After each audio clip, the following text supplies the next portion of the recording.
TV Next International برائے مہربانی channel کو سبسکرائب کر لیجئے۔ أعوذ بالله من الشيطان الرجيم بسم الله الرحمن الرحيم الحمد لله رب العالمين الحمد لله كما هو أهله الصلاة والسلام على أشرف الأنبياء والمرسلين وخاتم النبيين مولانا بالقاسم محمد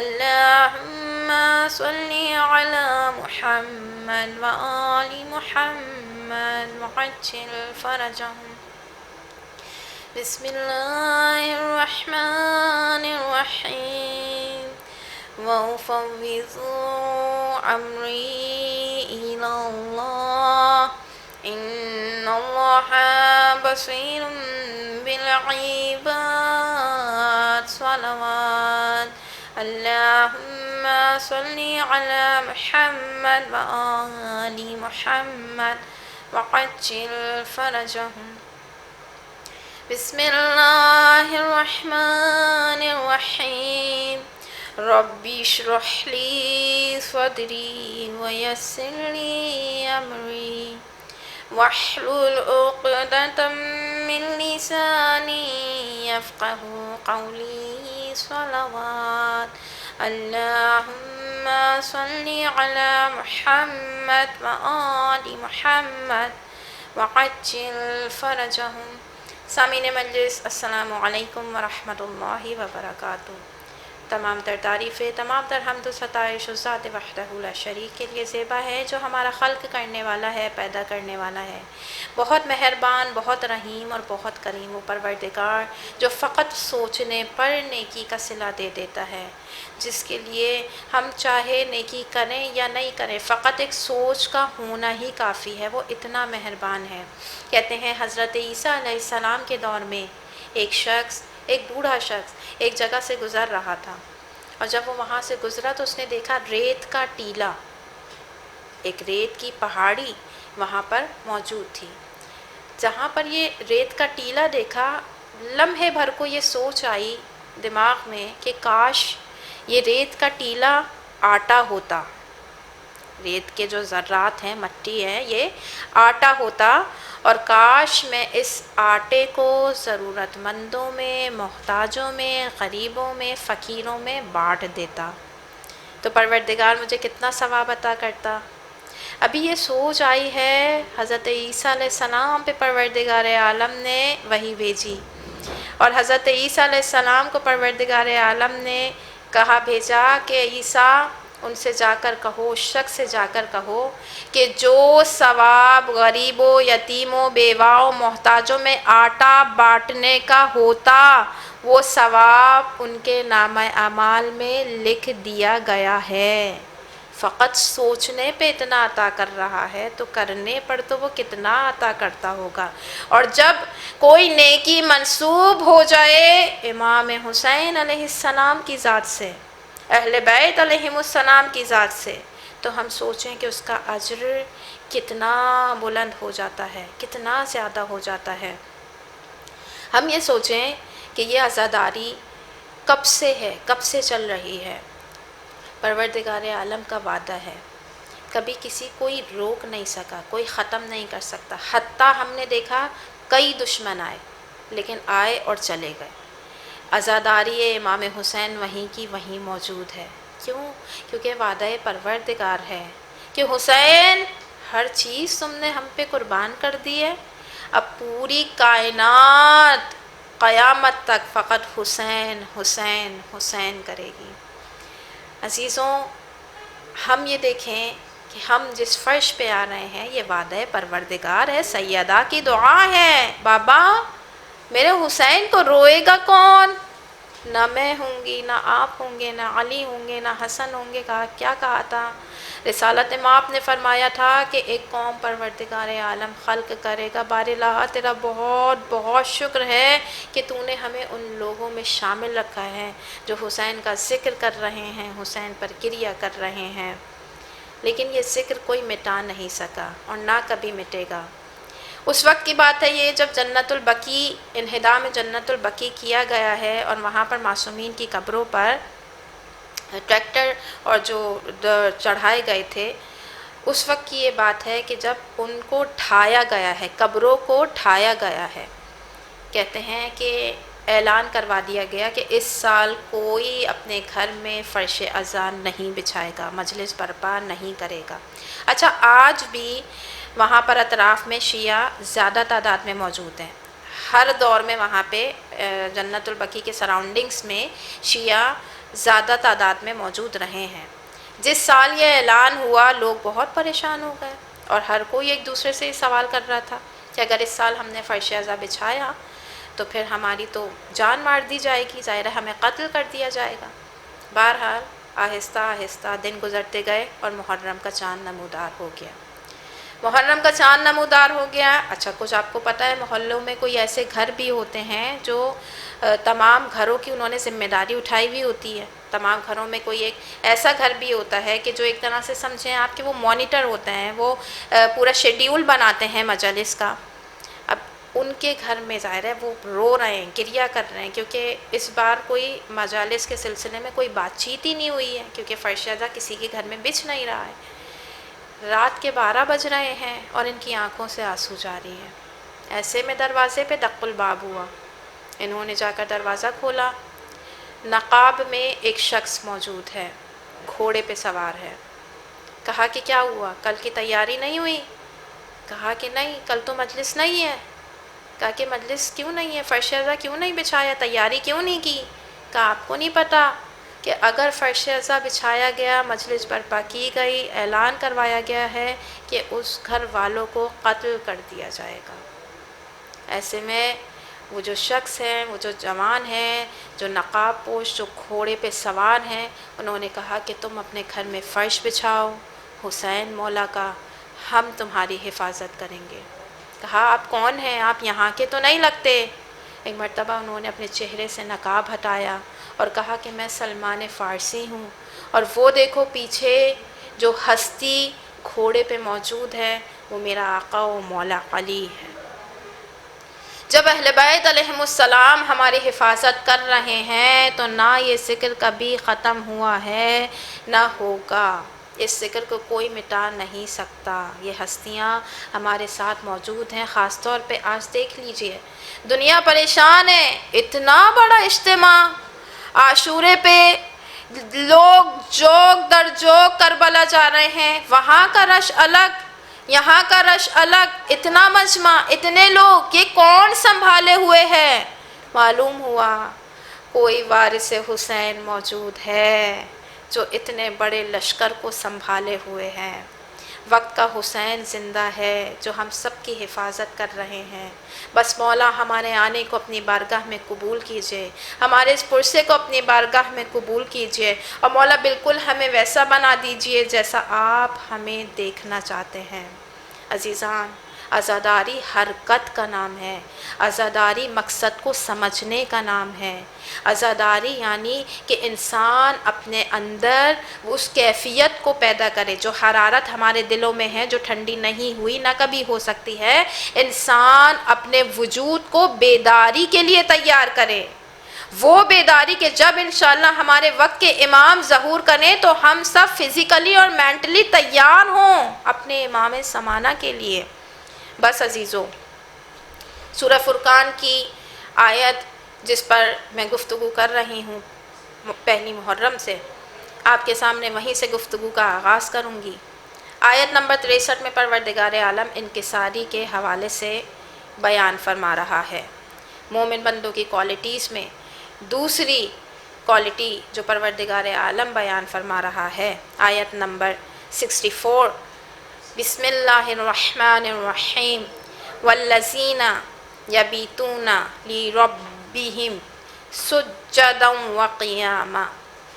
اور ہمارے بندے وہ ہیں کہ جو خدا کی بارگاہ میں خدا کے خوف سے آنسو بہاتے ہیں اور راتوں میں عبادت کرتے ہیں.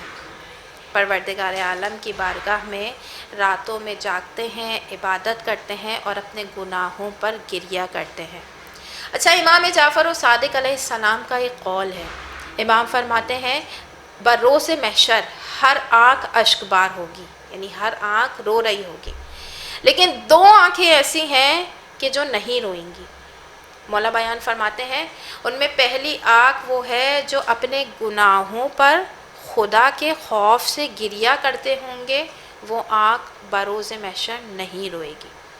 اور دوسری آنکھ مولا بیان فرما رہے ہیں جو ہمارے جد امام حسین پر گریہ کرتے ہیں، وہ آنکھ بروز محشر نہیں روئے گی.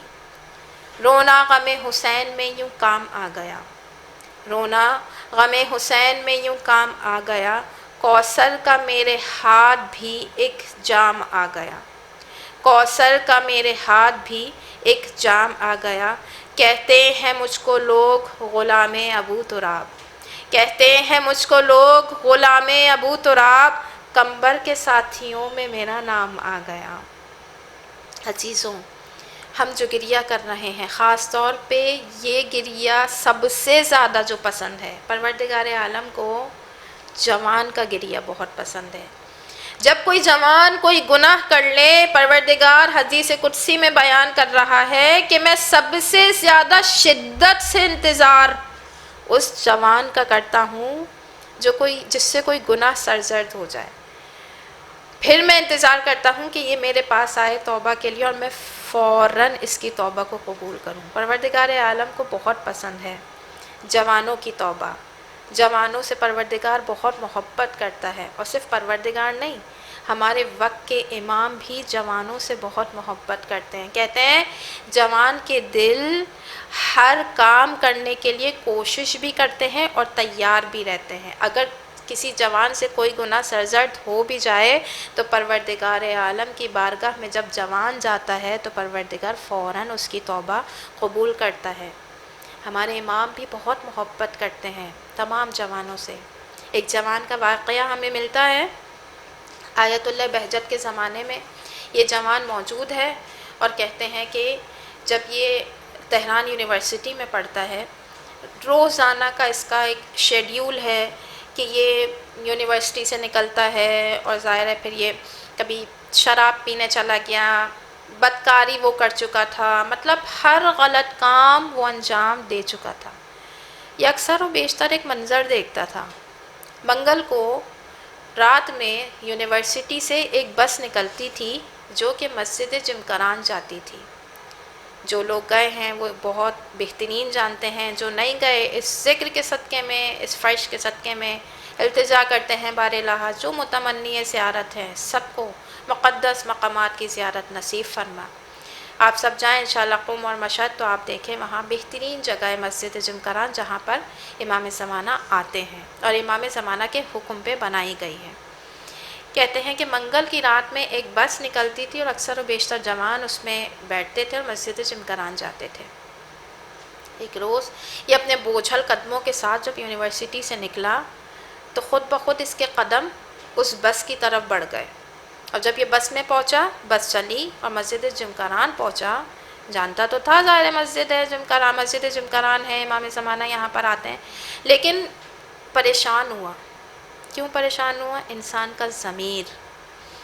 کا ضمیر اس کو بتا رہا ہوتا ہے کہ انسان خود سمجھ رہا ہوتا ہے کہ وہ کتنا گنہگار ہے.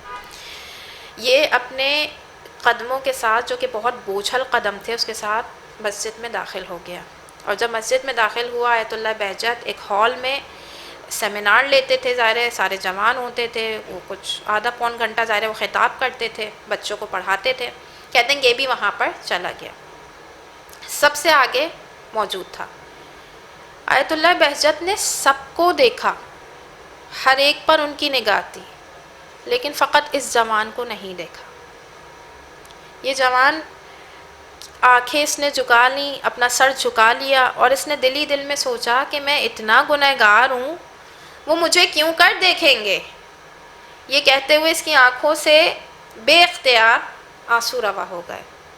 کہتے ہیں کہ کلاس ختم ہوئی، سب دوبارہ بس میں بیٹھے، لیکن یہ اندر چلا گیا اور جا کر اس نے 2 رکعت نماز پڑھی، اور نماز پڑھنے کے بعد گاڑی لے کے یہ اپنے گھر چلا گیا۔ لیکن اب اس نے اپنے اندر ایک تبدیلی دیکھی۔ اس نے تبدیلی یہ دیکھی کہ اب اس کا نماز کی جانب خود بخود دل چاہ رہا تھا نماز پڑھنے کا، قدم بڑھ رہے تھے مسجد جانے کے لیے۔ روزانہ یہ مسجد جاتا رہا، اس نے اپنے آپ کو گناہوں سے بچایا، اور ایسے میں کہتے ہیں اگلی منگل کا وقت آ گیا۔ لیکن اگلی منگل کو اس کے قدم جو تھے وہ بہت پرجوش طریقے سے بس کی طرف چلے۔ یہ بس میں بیٹھا، دوبارہ مسجد جمکران گیا، اور مسجد جمکران جب پہنچا، وہاں اترا، اب اس کی حالت بدلنے لگی۔ کیوں؟ کیونکہ اس نے سوچا کہ اس دفعہ جب میں آیا تھا انہوں نے میری جانب نگاہ بھی نہیں کی تھی، میں تو گنہگار ہوں، میرے مولا تو مجھے اپنی بارگاہ میں قبول نہیں کریں گے، میں تو خطا کار جوان ہوں، خطا کار انسان ہوں۔ لیکن دیکھیے یہ اہل بیت کا در ہے، وہ خدا ستار العیوب ہے، وہ سریع الرضا ہے، وہ سب سے جلدی راضی ہو جاتا ہے۔ اور یہ ہستیاں کون ہیں؟ کریم ابن کریم ہے۔ کہتے ہیں ایک مرتبہ جیسے ہی اس ہال میں گیا جہاں آیت اللہ بہجت درس دے رہے تھے، پچھلی دفعہ یہ سب سے پہلی صف میں موجود تھا، اب کی بار یہ سب سے آخری صف میں جا کے کھڑا ہو گیا۔ اب یہ آخری صف میں جا کر کھڑا ہوا، آیت اللہ بہجت اندر آئے، سب سلام تعظیماً کھڑے ہوئے، سلام کے لیے کھڑے ہوئے۔ ایسے میں ابھی انہوں نے درس شروع نہیں کیا، یہ اپنی نظروں کو اپنے منہ کو جھکائے بیٹھا تھا، کیونکہ یہ جانتا تھا ظاہر ہے وہ سب کو دیکھیں گے، وہ مجھے نہیں دیکھیں گے۔ لیکن ایسے میں اس کے برابر والے شخص نے اس کو کوہنی سے ٹہوکا دیا، کوہنی سے ایک اشارہ کیا اور کہا کہ استاد تمہیں بلا رہے ہیں۔ آپ سوچیں اس کی کیا حالت ہوگی۔ اب اس کے دماغ میں مختلف سوال اٹھنے لگے۔ جتنی دیر میں یہ پیچھے سے اٹھ کے آگے ان کے پاس گیا، یہ سوچنے لگا شاید یہ مجھے ڈانٹیں گے، شاید یہ پتہ نہیں مجھے کیا کہیں، سب کے سامنے ہو سکتا ہے میری بے عزتی ہو جائے۔ لیکن جب یہ آگے گیا، آیت اللہ بہجت نے اس کے کندھے پر تھپ تھپایا اور تھپ تھپا کے کہا، اس طرح سے ایک طرح سے شاباشی دی، اور شاباشی دے کر کہا کہ ہمارے وقت کے امام چاہتے ہیں کہ جس طرح تم نے یہ پورا ہفتہ گزارا ہے نیک کاموں میں، اچھے کاموں میں، مولا کے ہو کے رہے ہو، اسی طرح وہ چاہتے ہیں کہ تم زندگی بھر ان کے ہو کے رہو۔ یہ مہربان ہستیاں ہیں، ہم ذرا سا بھی کوئی کام کریں وہ اپنی بارگاہ میں اس کو بڑا کر کے لکھواتے ہیں۔ محسن حجاجی پروردگار درجات بلند کرے، بہترین مقام پہ ہیں، اور میرے لیے بہت بہترین پرسنالٹی کہ ایک جوان ہے جن کا ایک جملہ اور بڑا مشہور جملہ ہے محسن حجاجی کا، کہتے ہیں کہ سب سے کم چیز جو انسان حسین مولا کی راہ میں دے سکتا ہے نا، مسجد میں جاتے تھے، امام بارگاہ میں جاتے تھے، پتیلے دھوتے تھے، کپ زائرین کے، عزاداروں کے برتن دھوتے تھے، اتنا کام کرنے کے بعد جب وہ بیٹھتے تھے نا تو ان کے دوست کہتے تھے محسن تم تھکتے نہیں ہو، تم تھکے نہیں؟ تو محسن معرفت بھرا بہت بہترین جملہ کہتے تھے۔ محسن کہتے تھے کہ حسین کی راہ میں کم سے کم جو چیز ہمیں پیش کرنی ہے یا پیش کرنی چاہیے وہ ہماری گردن ہے، ہمیں گردن کٹانی ہے۔ میں سوچتی ہوں محسن جوان ہے، چھوٹا بچہ ہے، اپنی زوجہ کو، ماں کو، سب کو چھوڑ کر گئے ہیں اور شہید ہوئے ہیں۔ جو چاہتے تھے، جیسی شہادت چاہتے تھے وہ شہادت انہیں ملی۔ اور اگلے دن، شہادت کے اگلے دن جب ماں ایک ویڈیو دیکھ رہی ہے محسن حجاجی کی مادر، تو اس میں کیا دیکھا کہ ان کی گردن کو بال بنا کے وہ داعشی اپنے پاؤں سے ٹھوکریں مار رہے تھے۔ ایک ماں کے سامنے اس کے جوان کے سر کی اس طرح بے ادبی کی جا رہی ہے۔ میرا سلام ہے اس ماں کو، لیکن اس ماں کے اندر یہ صبر، یہ برداشت کیسے آیا ہوگا؟ کبھی سوچا ہے ہم نے؟ میں نے سوچا وہ ماں جو اپنے اندر صبر اور برداشت لے کے آئی ہے نا، وہ جو حوصلہ ملا ہے نا انہیں، وہ کربلا کی ماؤں سے ملا ہے۔ کیا دیکھا ہم نے؟ کربلا کی ماں اپنے جوان کو اجازت دے رہی ہے۔ کیا کہتی ہے؟ علی اکبر، ایک جملہ کہا تھا ماں نے، علی اکبر جا تو رہے ہو بیٹا، لیکن دیکھو جب تک میدان میں پہنچ نہ جاؤں نا، پیچھے مڑ مڑ کے مجھے دیکھتے جانا۔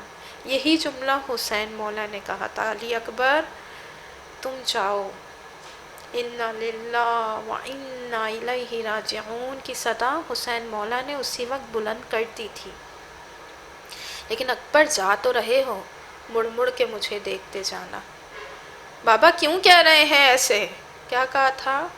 اکبر کاش کاش تمہارا کوئی تمہارے جیسا جوان بیٹا ہوتا۔ اور جب علی اکبر چلیں تو کیا کہا تھا؟ بار الہ گواہ رہنا، اب اس کو تیری بارگاہ میں بھیج رہا ہوں جو کردار میں، گفتار میں، اخلاق میں، ہر چیز میں میرے نانا کی شبیہ ہے۔ بہترین جنگ کی ہے، مولا حسین کے بیٹے ہیں علی اکبر، بہترین جنگ کی ہے، لیکن یہاں ماں موجود ہے در خیمہ پہ۔ ایک مرتبہ حسین مولا نے جیسے ہی مادر کو دیکھا نا، علی اکبر کی مادر کو در خیمہ پہ کھڑا دیکھا، کہا جائیے اور دعا کیجئے کہ ایک مرتبہ پروردگار آپ کو پھر سے آپ کے اکبر سے ملا دے۔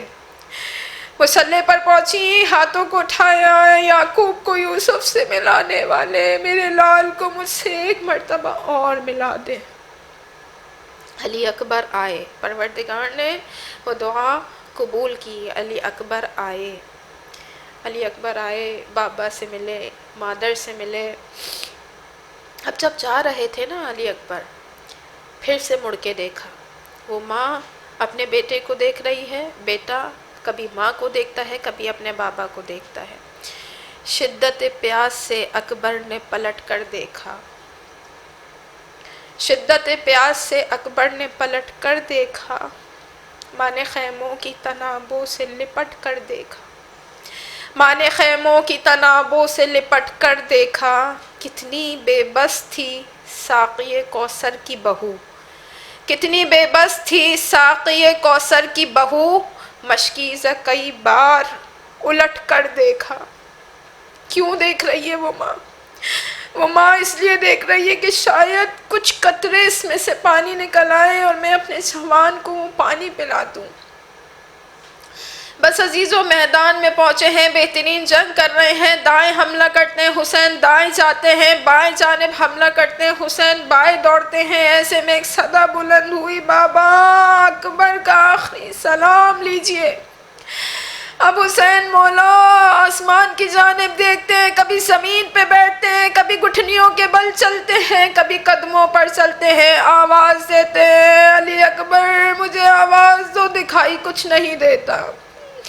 حمید ابن مسلم کہتا ہے میں نے دیکھا، میں نے اب تک ایسا نہیں دیکھا تھا لیکن میں نے اب ایسا دیکھا کہ حسین زمین پر بیٹھتے تھے پھر کھڑے ہوتے تھے، پھر زمین پر بیٹھتے تھے پھر گھٹنیوں کے بل چلتے تھے۔ پھر میں نے دیکھا کہ ہر لاشے کو حسین سونگتے ہوئے چل رہے تھے، پھر کہتے تھے آئین آئین علی، اے میرے علی تم کہاں ہو، مجھے آواز دو۔ حسین کو نظر نہیں آتا، آواز دے رہے ہیں علی اکبر، لیکن اکبر آواز کیسے دیں؟ علی اکبر کے فقط کراہنے کی آواز ہے اور کوئی آواز نہیں نکل رہی۔ بمشکل پہنچے علی اکبر کے پاس، اکبر پریشان نہ ہونا تمہارا بابا آ گیا۔ علی اکبر نے کہا بابا جلدی سے میرے پاس آئے اور آ کر میری مادر کے لیے سلام لیجئے، آپ کے لیے سلام ہے۔ مولا نے کہا اکبر اتنا پریشان ہوں، اتنی تکلیف میں ہوں، مجھے بتاؤ کیا تکلیف ہے؟ کہا نہیں بابا مجھے کوئی تکلیف نہیں ہے، آپ نہیں دیکھ سکیں گے، جانتے ہیں حسین کا کیا جملہ ہے، میں قربان ہو جاؤں میرے مولا مولا کے صبر پہ میرے مولا نے کہا اکبر ہمیں بتاؤ، ہم طفلی میں وہاں وعدہ لے کر آئے ہیں کہ ہم تمہارا بھی ہر زخم دیکھیں گے۔ ایک مرتبہ علی اکبر نے ہاتھ کو ہٹایا، حسین نے جو دیکھا، ارے جگر پر کلیجے پر برچی کا پھل ہے جو پیوست ہے، حسین نے اس برچی کے پھل کو جو کھینچا، ایک صدا بلند ہوئی، یا علی مدد، ابھی یہ کھینچ رہے ہیں، زمین کربلا پہ لرزہ طاری ہے، علی اکبر کانپ رہے ہیں۔ حسین مولا نے کہا اکبر بیٹا ذرا سا برداشت کر لے، بس تیرا بابا ابھی نکال دے گا، تکلیف دور ہو جائے گی۔ کہا بابا میں نہیں کانپ رہا، زمین کربلا ہے جو لرز رہی ہے، یا علی مدد کی صدا۔ ایک مرتبہ برسی کا کھینچنا تھا، آخری ہچکی، انا للہ و انا الیہ راجعون، قضا کی آخری ہچکی بڑی نامہربان نکلی، قضا کی آخری ہچکی بڑی نامہربان نکلی۔ ادھر صغرا کا خط آیا، ادھر اکبر کی جان نکلی۔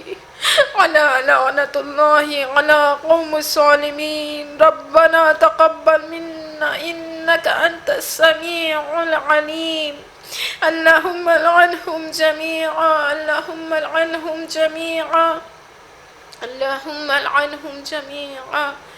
السلام علی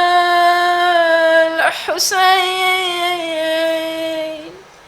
وعلی علی ابن الحسین وعلی اولاد الحسین وعلی صحاب الحسین۔ اللہم عجل لولیک الفرج، اللہم عجل لولیک الفرج، اللہم عجل لولیک الفرج، اللہم صل علی محمد وآل محمد وعجل فرجہم۔